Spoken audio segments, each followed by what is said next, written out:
hin qabsooyinaa jecha waan itti qabsooyinuu fi gara itti qabsooyinu wallaaluun nama dhiba. Garuu ta harkaa qabnu hin darbinaa jedhaa jirta. Waa tokko wanni isin harkaa qabdan hin jirtu. Humna takka hin qabdan. Maaltu wayyaa jettaati Oromoodhaaf wanni lafa kaattanittu maali? Akkuma mootummaa kanaatti silaa isuma taate dubbataa. Warri ala jiru kun marruu warri qawwee mootummaa irratti tokkosaa jiru kun qawwee kana dhaabuu.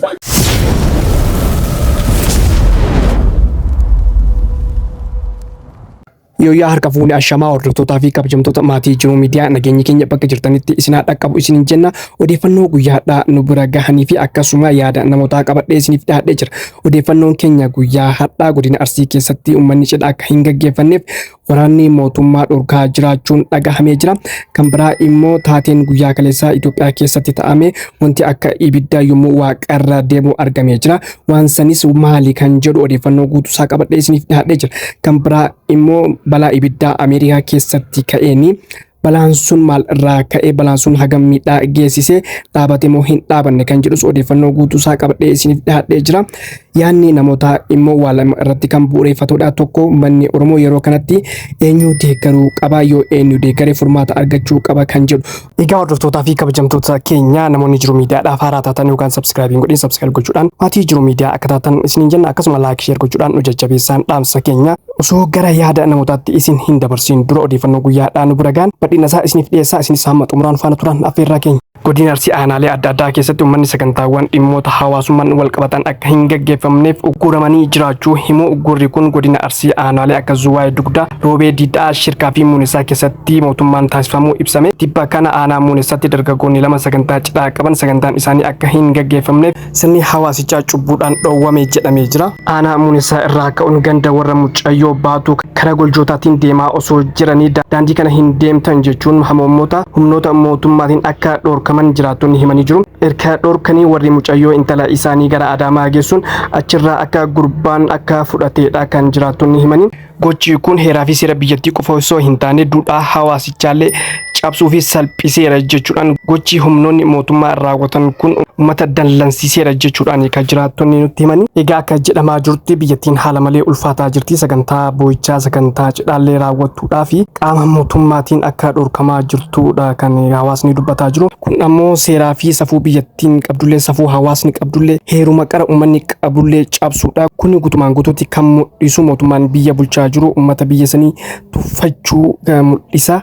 Tuffii uummata sanii mul'isa. Tuffii biyyattii sanii mul'isa. Maanna gootanii akka fedhe isin godhaa akka ani isiniin jedheen ala hin deemtanii akka fedhan isin godhaa jechuudha. Homaa fiddanii waan jedhu fakkaata. Egaa hordoftootaa fi kabajamtoota keenya gara odeeffannoo keenya itti aanutti isin dabarsina. Odeeffannoon keenya itti aanu guyyaa kaleessaa wanni akka ibiddaa waaqarraa yeroo deemu Itoophiyaa keessatti mul'atee jira. Wanti sun waldaan saayinsii hawaa Itoophiyaa taateen kaleessa kibba Itoophiyaatti mul'ate kilaastara meeteoriitii ta'uu akka hin oolle ibsee jira.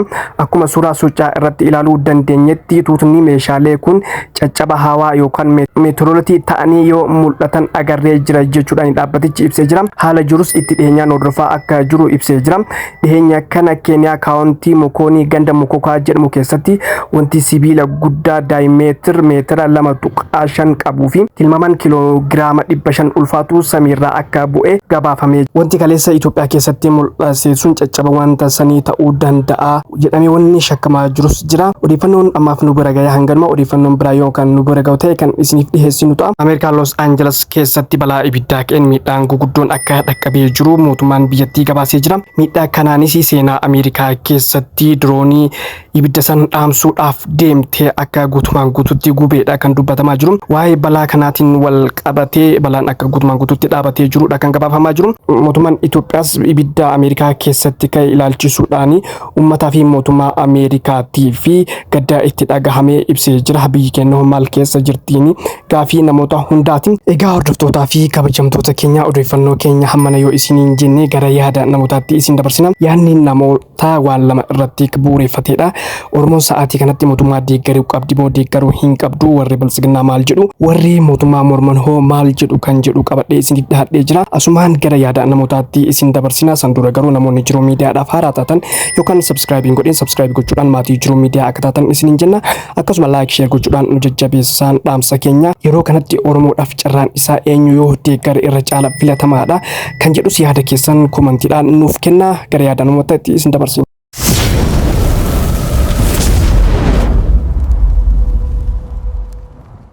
hin qabsooynaa jecha waan itti qabsooynuu fi gara itti qabsooynu wallaaluun nama dhiba. Nu amma akka Oromootitti akka biyya saniititti bilisummaa bilisoomne laakiin bilisummaa bilisoomne itti ooluu wallaalle. Walarkaa buusaa jirra. Tan ammoo walarkaa buufneetiin nyaapa itti akka fayyadamu godhaa jirra malee ufii deebinee itti fayyadamuu hin dandeenyu ta'arra harka jirtu yoo harkaa isin baate. Wanni marruu beeyte waan tokko waan gootu tokko gabareen tokko gizee dachii qotu rooba eeggatee waan mara qopheeffatee sanyii qopheeffatee waan mara qopheeffatee jedhe ooruun sun naa baafti jedhee roobni itti tolee fi jedhee facaafata waan mara qopheeffatee dachii qotatee sanyii qopheeffatee. Ati amma wanni nu keessa jiru Oromoo wanni keessa jiru waa tokkollee harkaan qabnu garuu ta harkaa qabnu hin darbinaa jedhaa jirta. Waa tokko wanni isin harkaa qabdan hin jirtu humna takka hin qabdan. Har'a namichuma isin jibbitan kana bakka kanaa yoo deemee jedhe Oromoo miti biyya saniif hin tayu. Haganu mallee hin wallaalta yaaki abiyyi haajugu jechuun keessan kubar Oromoon haa baddu jedhaa jirta. Biyyi sun haa baddu akka jirtutti biyyi sun jim haa jettu jedhaa jirtanidha. Sabaaf Oromoo dhiisii ila sabaaf sablammoota biyya saniif hadda mootummaa jibbamu kanatu qoricha. Mootummaa hadda jibbinu kun yoo bakka sanii socho'ee jedhe haala amma keessa jiru kanatti rakkoon biyya sanii buutu Oromoo bichaa miti sabaaf sablammoota biyya saniitti buutu. Rakkinna keessaa bayuun danda'amnetu bakka san dhufa. Humna waltooyachuun dandeenyetu bakka bakkaa ka'a. Akka Somaaleen amma taate kan daran taana. Somaaleen saba tokko afaan tokko dubbatan. Nu afaan 86 dubbanna. Saba 86 yaadaa fi fedhii adda addaa qabu keessa jira. Bakkee mootummaan jiddugaleessaa keessaa sochoote keessatti namnummaan tokko heeraan ka wal hayyameetiin biyya isaan tooyatee bulchu. Abiyyi haa bu'uun tuni. Uf abaaraa jirtan. Mootummaan kun uummata kanaaf faayidaan inni fide jira. Tokkoffaa maqaa waraana bilisummaa Oromootiin uummata wajjin walitti qabeet diishkaraan jinooriidhaan samaa irraan itti gadarchaasee uummata fixaa ture.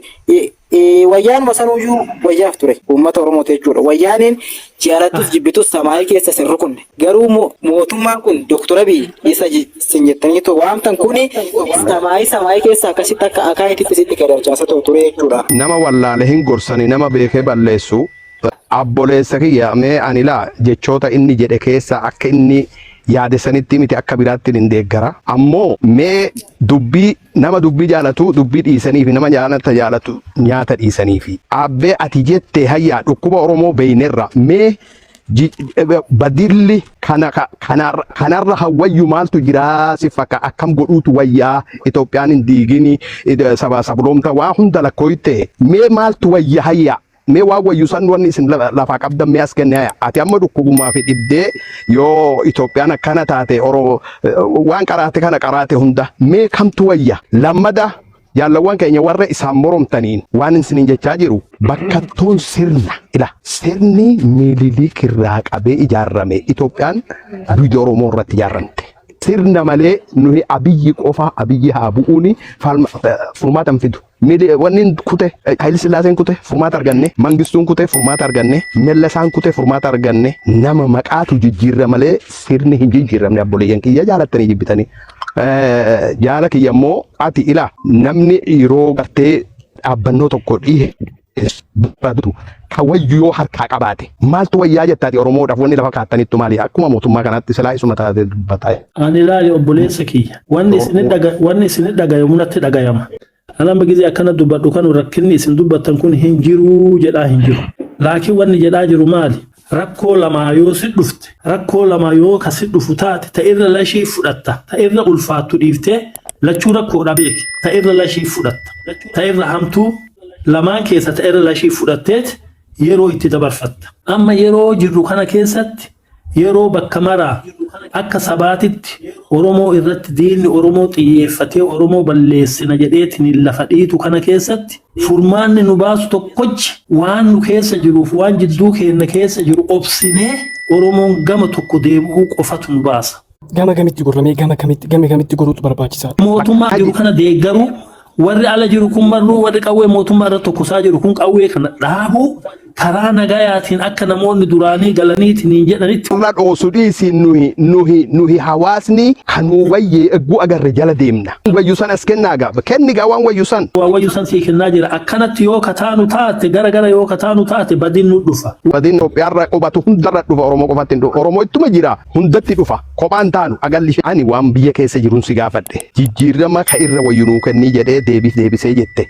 Hayyee amma warra Oromoo wal ajjeefte guyyoottu kana yeroo duraatiif araarama jedhamee waraanni dhufee Eertiraarraa galeeti araarama jedhame dhufan qawwee hiikkatan dhufan mee ummata san maaltu adda araarama san maaltu adda facaase taakka lammada araarama ilaa Oromoon ganan wajjitti akkana goosisus warruma keessa jiru ni abalu jennee quba walitti laatu diddaafi malee warri bosona seene kun jaalateen seenne. Yoo namni walii galuudha ta'e isinumatu qoree keessatti uuma. Ummanni duraan gaafa dura Eertiraa gale sun maaltu araarama san dhorke? Maaltu isaan akka tokko ta'an sabni biraa hidhattoonni bosona turan hundi biraa gale walii gale achitti keenya kana maaliif? Yoo waan akkanaa gale waan akkanaa bar nama fondoqa uteela kireeffamee fi guyyaa shanii kireeffamee fi kiraasan guyyaa san umte biraa deemanii ummanni wanni keessa waraanni adda bilisummaa Oromoo fondoqa keessa ari'ame. Musalsala laali biraa mataa akka jedhi. Ammas abaroo adda bilisummaa Oromoo galee jedhamee